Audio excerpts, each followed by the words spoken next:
News India देख रहे हैं आप और मैं हूं आपके साथ अंशिका पाठक। बात उत्तराखंड की करेंगे और शुरुआत करेंगे बड़ी खबर के साथ, जहां सीएम धामी पहुंचे Doon medical college, OT, emergency और आईसीयू ब्लॉक का लोकार्पण किया। प्रदेशवासियों को हाईटेक सुविधाएं मिलेंगी, आईसीयू की हाईटेक सुविधा मिलेगी। 200 बेड का है नया ओपीडी भवन, तमाम उपकरणों से लैस है आईसीयू। आशा संगिनी मोबाइल ऐप और वेब पोर्टल का भी शुभारंभ किया गया है। आशा संगिनी मोबाइल ऐप से काम की निगरानी होगी। तो मुख्यमंत्री पुष्कर सिंह धामी ने उद्घाटन कर दिया है अत्याधुनिक तकनीक से लैस आईसीयू का, और आशा संगिनी मोबाइल ऐप से अब सारे काम की निगरानी होगी और यहां से जानकारियां मिलते भी रहेंगी। तो CM Dhami Doon medical college पहुंचे हैं, जो कि देहरादून में है। ओटी, इमरजेंसी और आईसीयू ब्लॉक का लोकार्पण किया उन्होंने। प्रदेशवासियों को हाईटेक आईसीयू की सुविधा बहुत जल्द अब मिलेगी, क्योंकि उद्घाटन किया जा चुका है। 200 बेड का नया ओपीडी भवन है, और ऐसे में जो पहले परेशानियां होती थी, ओपीडी नहीं खाली होने की वजह से उत्तराखंड में लोगों को परेशानियों का सामना करना पड़ता था और वो दूसरे राज्यों की ओर रुख करते थे, लेकिन अब उन्हें अपने ही राज्य में आईसीयू की बेहतर सुविधा मिलनी शुरू हो जाएगी। तो इमरजेंसी, ओटी और आईसीयू की जो ब्लॉक्स हैं उनको एक तरह से अगर देखा जाए तो बेहतर बनाया गया है। 200 बेड का है ये पूरा, तमाम उपकरणों से लैस है आईसीयू। ये हर विभाग हमारा सरलीकरण को अपनाए, इसका समाधान करे, फाइलों का निस्तारण करे। इस मंत्र पर शुरू से ही हम आगे बढ़ने का प्रयास कर रहे हैं। और हमारी आशा बहनें जो बहुत कठिन परिस्थितियों में कम मानदेय में काम करती हैं, उनकी किसी भी प्रकार के मानदेय संबंधी जो समस्याएं हैं, परेशानी है, उनका समाधान होना चाहिए। आज मैं समझता हूं कि आशा संगिनी ऐप लॉन्च होने से निश्चित रूप से हमारी सभी बहनों को 12,000 से भी अधिक आशा जो बहनें हैं, जो स्वास्थ्य विभाग की सेवाएं सरलता और प्रभावी रूप से लोगों को देने का काम कर रही हैं, उनको भी तमाम प्रकार की सेवाएं आसानी से मिल सकेंगी। हितेश त्यागी मेरे सहयोगी मेरे साथ जुड़ गए हैं। हितेश, क्या जानकारी मिल रही है? 200 बेड वाले आईसीयू का उद्घाटन कर दिया है पुष्कर सिंह धामी ने। अब जो मरीज हैं उत्तराखंड के, उनको और भी आसानी से सुविधाएं मिलेंगी। जी बिल्कुल स्वाभाविक सी बात है। उत्तराखंड के पर्वत से आने वाले यहाँ पर देखिए 200 से ज्यादा 250 की संख्या का जो बेड है वाला हॉस्पिटल यहाँ पर, दूसरा जो ओपीडी बिल्डिंग यहाँ पर बनाई गई है, दूसरी जो यहाँ पर इमरजेंसी बिल्डिंग जो यहाँ पर ये बनाई गई है, कहीं ना कहीं पूरी तकनीकी तरीके से, पूरी हाईटेक तरीके से यह बनाई गई। और सबसे बड़ी बात यह है कि इसमें 12 ऑपरेशन थिएटर हैं और सभी के सभी पूरे हाईटेक और तकनीकी से लैस है, क्योंकि विदेशी उपकरण इसमें लगाए गए, चाहे वो MRI हो, सीटी स्कैन हो, चाहे वो क्रोनोस्कोपी हो, चाहे एंडोस्कोपी हो, तमाम ऐसी सभी सुविधाएं इस ओटी बिल्डिंग में है। क्योंकि अब जो दूर दराज से आने वाले, जो पर्वत क्षेत्र से आने वाले, जो परेशान होकर मरीज उत्तराखंड की राजधानी देहरादून में आते थे और महंगे महंगे अस्पतालों में जाते थे, अब उन्हें वहां पर नहीं जाना पड़ेगा, क्योंकि मुख्यमंत्री पुष्कर सिंह धामी ने ऐसा कीर्तिमान स्थापित इस अस्पताल में किया, ऐसा क्रांति स्वास्थ्य के क्षेत्र में यहाँ पर लेकर आए हैं। क्योंकि अब से पहले इस तरह का जो कार्य है वो देखा नहीं गया, क्योंकि जिस तरीके से मुख्यमंत्री पुष्कर सिंह धामी पिछले 1.5 साल से लगातार स्वास्थ्य विभाग पर काम करें, चाहे वो धन सिंह रावत हो, चाहे वो प्रिंसिपल हो मेडिकल कॉलेज के, तमाम पूरी गहनता से यहाँ इस पर काम किया गया है और बहुत ही कम समय में इस बिल्डिंग को बनाकर खड़ा कर दिया गया है। और आपको मैं दिखाना भी चाहूंगा, तो अपने कैमरामैन से कहूंगा थोड़ा दिखाने की कोशिश करें कि जिस तरीके से ये 5 मंजिला जो इमारत है, इसकी खासियत ये है क्योंकि हर पूरा लिफ्ट है, पूरी सुख सुविधाएं इसमें दी गई है। पूरे जो स्टाफ है, जो डॉक्टरों का जो नर्सिंग स्टाफ है, वो भी यहाँ पर मौजूद है। पुलिस सुविधाएं यहाँ पर रहने वाली है, क्योंकि जिस तरीके से धन सिंह रावत कैबिनेट मंत्री ने हमें बताया, क्योंकि जितना समय इस बिल्डिंग को बनाने में लगा उससे कम समय यहाँ पर जो उपकरण यहाँ पर इंस्टॉल किए गए, चाहे वो MRI हो, सीटी स्कैन हो, या फिर अन्य जो भी उपकरण यहाँ पर लगाए गए हैं, कोलोनोस्कोपी हो, एंडोस्कोपी, तमाम ऐसे संसाधन यहाँ पर लगाए गए हैं। और स्वाभाविक सी बात है, यही वजह है क्योंकि जो दूर दराज से आने वाले मरीज है, अब उनको भी यहाँ पर कुछ सुविधाएं मिल जाएंगी। बिल्कुल, आप ठीक कह रहे हैं कि बहुत सी ऐसी सुविधाएं हैं जो यहाँ इस अस्पताल में मिलेंगी। लेकिन ये भी आपसे जानना चाहेंगे, क्योंकि दून में इस मेडिकल सेंटर का उद्घाटन किया है पुष्कर सिंह धामी ने, तो ऐसे कौन से वो क्षेत्र हैं, जिले हैं जिनके लिए और भी ज्यादा आसानी हो जाएगी, जिनको बाहर जाना पड़ता था राज्य के? जी बिल्कुल, देखिए दुर्गम जो क्षेत्र है, पिथौरागढ़ की बात करें, धारचूला की बात करें, या चमोली की बात करें, या फिर चंपावत की बात करें, ये ऐसे जिले हैं जहां से आने में मरीजों को बहुत दिक्कतों का सामना करना पड़ता था। और इसी तर्ज पर जो उत्तराखंड के जो 5 मेडिकल कॉलेज है, उनमें भी इसी की तर्ज पर ही कार्य किया जाएगा। वहां पर भी लगभग MRI और CT स्कैन की जो बड़ी मशीनें हैं विदेशों से लाकर यहाँ पे इंस्टॉल कर दी गई है। और जो अन्य सुविधाएं, एंडोस्कोपी, जो कोलोनोस्कोपी, क्योंकि जो अब रूटीन में जो चेकअप होते हैं, वो डायग्नोस का जो पूरा सिस्टम है वो अब यहाँ पर इंस्टॉल कर दिया गया है। और उन 5 मेडिकल कॉलेजों में भी चलिए ठीक है, बहुत शुक्रिया हितेश इस तमाम जानकारी को दर्शकों तक पहुंचाने के लिए। तो बीजेपी महानगर कार्यालय में नव नियुक्त महानगर अध्यक्ष सिद्धार्थ अग्रवाल का बीजेपी कार्यकर्ताओं ने फूल मालाओं और ढोल नगाड़ों के साथ भव्य स्वागत किया। वहीं नव नियुक्त महानगर अध्यक्ष सिद्धार्थ अग्रवाल ने कहा, जल्द ही महानगर कार्यकारिणी की घोषणा की जाएगी और नगर पालिका चुनाव में भी बीजेपी पूर्ण बहुमत से जीत हासिल करेगी। तो वहीं कार्यक्रम में मुख्य रूप से राजपुर विधायक खजान दास, कैंट विधायिका सविता कपूर, देहरादून मेयर सुनील गामा सहित कई नेता यहां पर मौजूद रहे।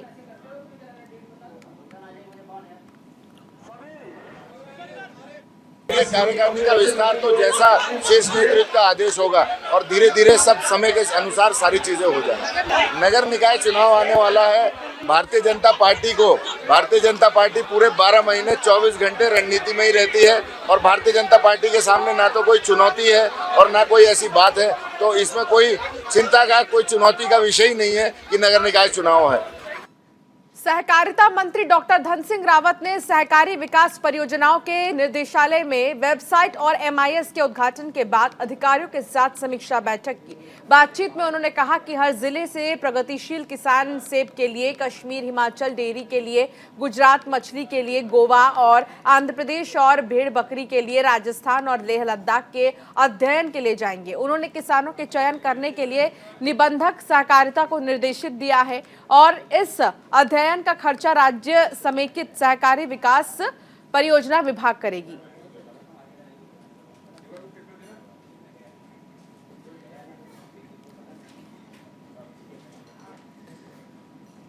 तो वहीं जनप्रतिनिधियों के दुर्व्यवहार के चलते गैरसैंण की जन समस्याओं को लेकर पत्रकारों ने 2 घंटे का सांकेतिक धरना दिया है।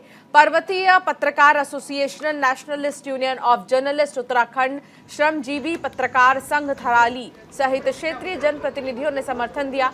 SDM कार्यालय के मुख्य द्वार पर धरने में PPA प्रदेश अध्यक्ष ने कहा कि जनप्रतिनिधियों की चुप्पी समाज के लिए शुभ नहीं है। पत्रकारों का आंदोलन करना चेतावनी के रूप में देखा जाना चाहिए।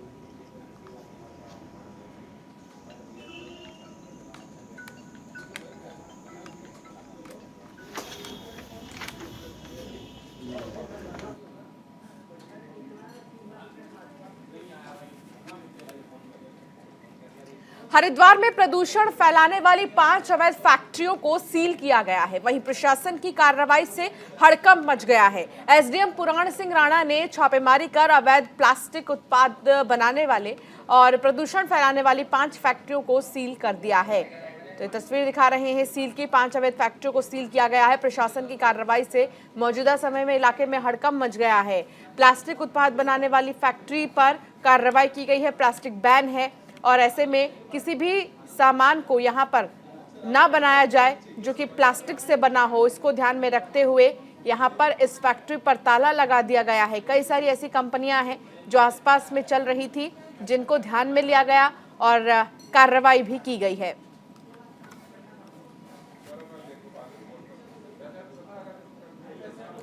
संजय पुंडेर मेरे सहयोगी मेरे साथ जुड़ गए हैं। संजय, देखिए प्लास्टिक बैन है, बावजूद इसके प्लास्टिक का काम धड़ल्ले से चल रहा था, जिसके बाद ये कार्रवाई की गई है।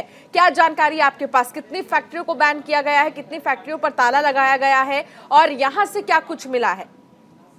देखिए अंशिका, हरिद्वार के बहादुराबाद क्षेत्र का मामला है, जहां पर दादूपुर गोविंदपुर से कई दिनों से शिकायत मिल रही थी कि यहां पर प्लास्टिक के स्क्रैप से प्लास्टिक का उत्पादन किया जा रहा है कहा जा सकता है कि शिकायत को लेकर स्थानीय लोग उप जिला अधिकारी पूरन सिंह राणा के पास पहुंचे थे, जिसके बाद पॉल्यूशन विभाग की टीम और उप जिला अधिकारी पूरन सिंह राणा ने एक यहाँ पर बड़ी कार्रवाई की है। कहा जा सकता है कि बीते कई दिनों से जो लोग थे यहाँ बेहद परेशान थे।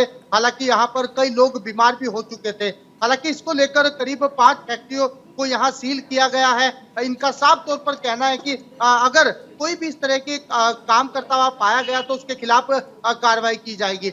दरअसल हरिद्वार से लगता हुआ दादूपुर गोविंदपुर है, यहाँ पर हरिद्वार के सिडकुल से लगता हुआ है और सिडकुल से निकलने वाले स्क्रैप से यहाँ पर प्लास्टिक का सामान का उत्पादन किया जाता था और यहाँ पर पोल्यूशन फैलाया जाता था, जिसके बाद यहाँ पर प्रशासनिक अधिकारियों ने बड़ी कार्रवाई की है और साफ तौर पर इन्हें हिदायत भी दी है अगर अब के बाद यहाँ पर कोई इस तरह का कार्य करता हुआ पाया गया तो उसके खिलाफ कानूनी कार्रवाई भी की जाएगी। अंशिका, बिल्कुल कानूनी कार्रवाई की जाएगी, लेकिन सवाल ये उठता है कि तमाम जो अवैध तरीके से फैक्ट्रियां चल रही थी प्लास्टिक की, उन पर क्यों नहीं किसी का ध्यान गया और अब गया है तो हालांकि कार्रवाई तो की जा रही है।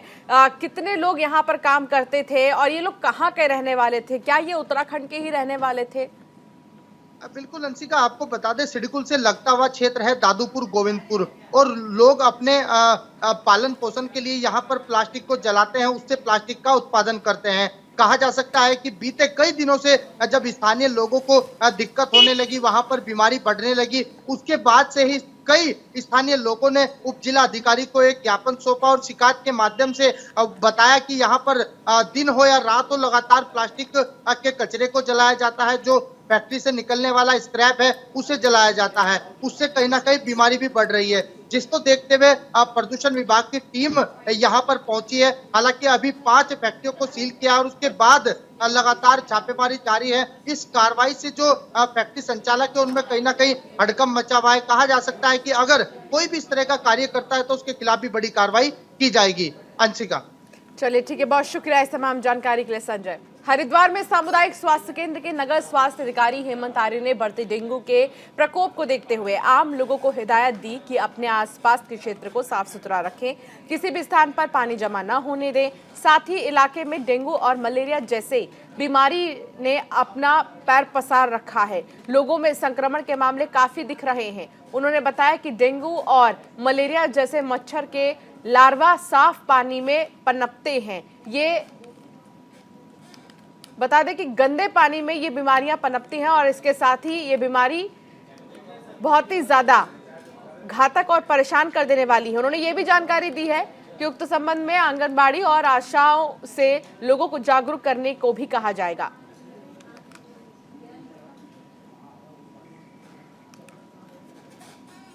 जैसे मानसून का सीज़न ख़त्म होता है, बरसात के बाद अक्सर डेंगू के केसेस बड़े देखे जाते हैं।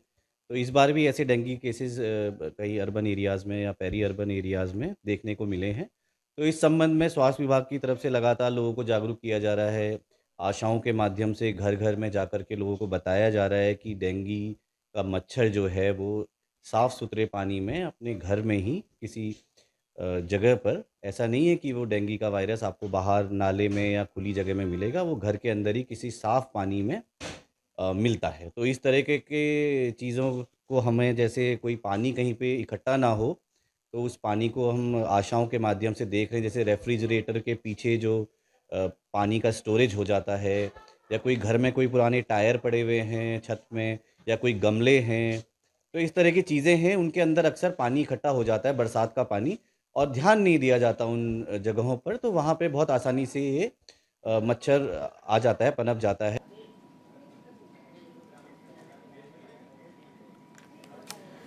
तो डेंगू मलेरिया के मामले लगातार सामने आ रहे हैं। स्वास्थ्य अधिकारी ने जागरूक किया है और साथ ही ये भी कहा है कि अन्य लोग भी जागरूक रहे। संजय, मेरे सहयोगी मेरे साथ जुड़ गए हैं। संजय, देखिए डेंगू के मामले लगातार सामने आ रहे हैं और उत्तराखंड में गंदा पानी अगर कहीं पर भी इकट्ठा हो रहा है तो उसको साफ किया जाए, इस बात की जानकारी जो है अधिकारियों की तरफ से दी जा रही है, लेकिन जागरूक करने के लिए क्या किया जा रहा है लोगों को? देखिए अंशिका, उत्तराखंड में लगातार ही डेंगू के मरीजों में इजाफा हो रहा है, जिसको लेकर सभी जनपदों के स्वास्थ्य महकमा अलर्ट मोड पर है। अगर हरिद्वार की बात की जाए तो यहाँ भी स्वास्थ्य महकमा लगातार लोगों से अपील कर रहा है कि अपने आसपास पानी इकट्ठा ना होने दे।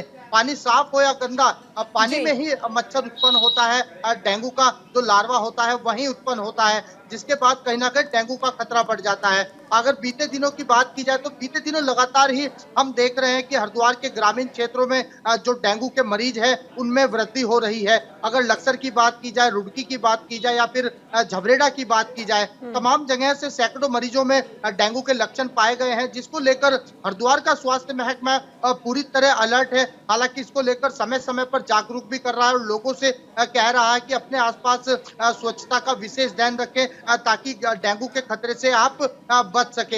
हालांकि इतना ही नहीं, डॉक्टर ने लगातार लोगों को सलाह दी कि अपने बच्चों को फुल बाजू के कपड़े पहनाएं ताकि उनको मच्छर ना काट सके। और हम देख रहे हैं कि लगातार ही हरिद्वार स्वास्थ्य महकमा एक टीम के माध्यम से जगह जगह कैंप लगा रहा है और कैंप के माध्यम से लोगों की जांच की जा रही है और जिन लोगों में डेंगू की पुष्टि हो रही है या लक्षण पाए जा रहे हैं तो उनका इलाज किया जा रहा है। कहा जा सकता है कि डेंगू को लेकर पूरी तरह स्वास्थ्य महकमा अलर्ट है। समय समय पर नगर पालिका और नगर निगम द्वारा दवाई का छिड़काव भी हो रहा है। अंशिका, चलिए ठीक है, बहुत शुक्रिया संजय, आप बने रहिए हमारे साथ, आगे भी आपके साथ जानकारी लेंगे। तो हरिद्वार की रानीपुर पुलिस को बड़ी सफलता मिली है। पुलिस ने लाखों की स्मैक के साथ 2 तस्करों को गिरफ्तार किया है। तस्कर इलाके में आपको बता दें कि 26 ग्राम स्मैक सप्लाई करने आए थे। छापेमारी में पकड़ी गई स्मैक की कीमत लाखों रुपए बताई जा रही है। पुलिस ने मुखबिर की सूचना के आधार पर दोनों तस्करों को गिरफ्तार किया है। वहीं रानीपुर पुलिस को कई दिनों से इन तस्करों की तलाश थी, तो इन तस्करों को गिरफ्तार किया गया है और भारी मात्रा में ये तस्कर कारोबार करते थे स्मैक का और कई लाखों का सामान बेचा करते थे। संजय मेरे सहयोगी मेरे साथ जुड़े हैं लगातार। संजय, देखिए कुछ ऐसे तस्कर हैं जो काफी सक्रिय हो गए हैं अब राज्य में, अब उनको लेकर लगातार पुलिस जो है ऑपरेशन चला रही है और उनकी गिरफ्तारी कर रही है। हालांकि पुलिस को बड़ी कामयाबी मिली है, 2 तस्करों को हाल ही में गिरफ्तार किया गया है। क्या जानकारी मिल रही है? ये स्मैक का तस्कर करते थे और ऐसे में बहुत सारी चीजें बरामद की गई हैं इनके पास से।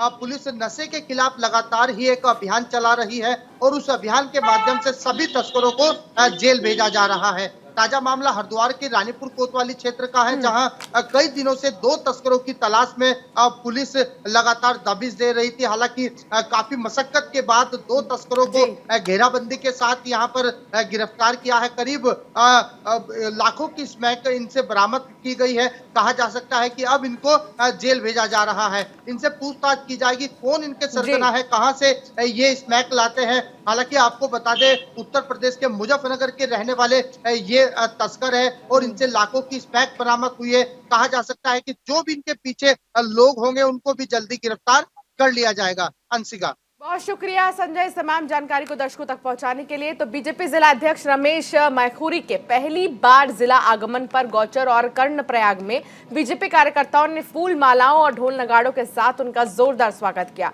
बीजेपी जिला अध्यक्ष रमेश मैखुरी ने कहा, कार्यकर्ताओं को एकजुट कर संगठन को मजबूत करना मेरी प्राथमिकता है। प्रदेश और केंद्रीय नेताओं का धन्यवाद करते हुए उन्होंने कहा कि निकाय और पंचायत चुनाव और लोकसभा चुनावों को बीजेपी फतह करेगी। बीजेपी के मतदाता को बूथ पर कार्यकर्ता बनाकर पार्टी को मजबूत कर विस्तार किया जाएगा।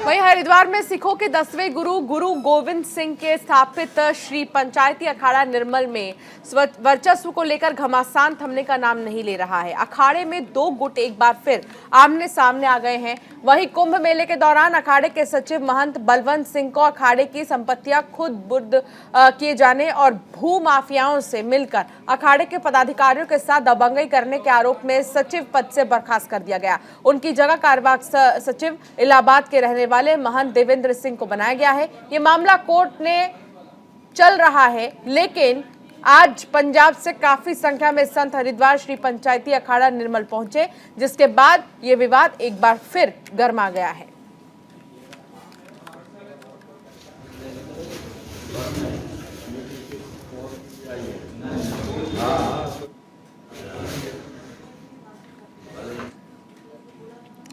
रुड़की के मंगलौर में निजामपुर हरचंदपुर गांव में पिछले कुछ दिनों से संदिग्ध बुखार फैलने से कई लोग बुखार की चपेट में आ गए हैं।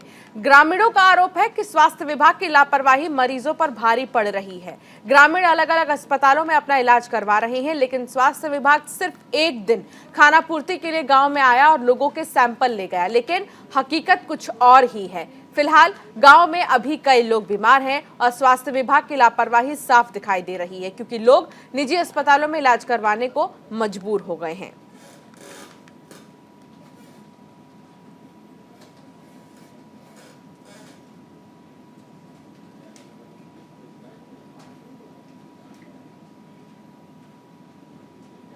हमारे गांव में 100 से ज़्यादा संदिग्ध बुखार से पीड़ित व्यक्ति पड़े हैं।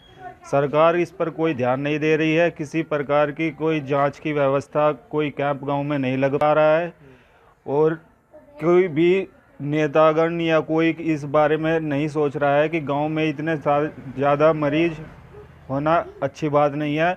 आजकल डेंगू का प्रकोप बहुत ज़्यादा है।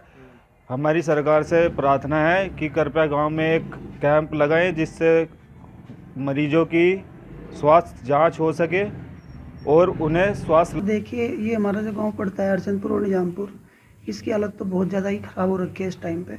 बहुत ज़्यादा, ऐसा तो शायद कोई ही स्केर्सली घर बचा हुआ होगा जिसमें कि कोई पेशेंट नहीं है। ठीक है, रही बात स्वास्थ्य विभाग की तरफ से सूचनाएं उनको कई बार दी जा चुकी हैं। ब्लॉक को भी हमारे ग्राम प्रधान जी के द्वारा सूचित किया जा चुका है। कोई किसी तरह का स्प्रे नहीं है, कोई छिड़काव नहीं है। स्वास्थ्य विभाग की ओर से कोई यहाँ पे टीम सेंड नहीं की गई है, कोई टीम नहीं आई हुई है, बस सो रखे हैं। हमें जैसे ही जानकारी मिली, हमने वहाँ एक मेडिकल टीम भेज दी है और वह सारे गाँव में जांच करेगी बुखार के मरीजों की, और उनके ब्लड सैंपल भी जांच किए जाएंगे। डेंगू के और मलेरिया के स्लाइड्स भी बनाई जाएंगी। इसके बाद जैसे ही रिपोर्ट आती है उसमें।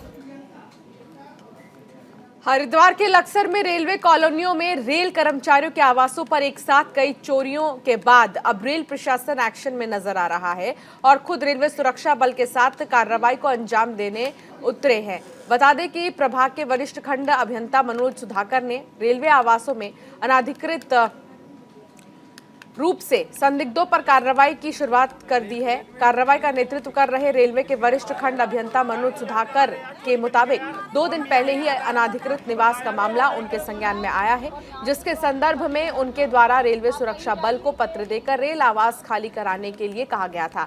अब राजकीय रेलवे पुलिस समेत सिविल पुलिस और रेलवे उच्च अधिकारियों को पुनः अवगत कराया जाएगा।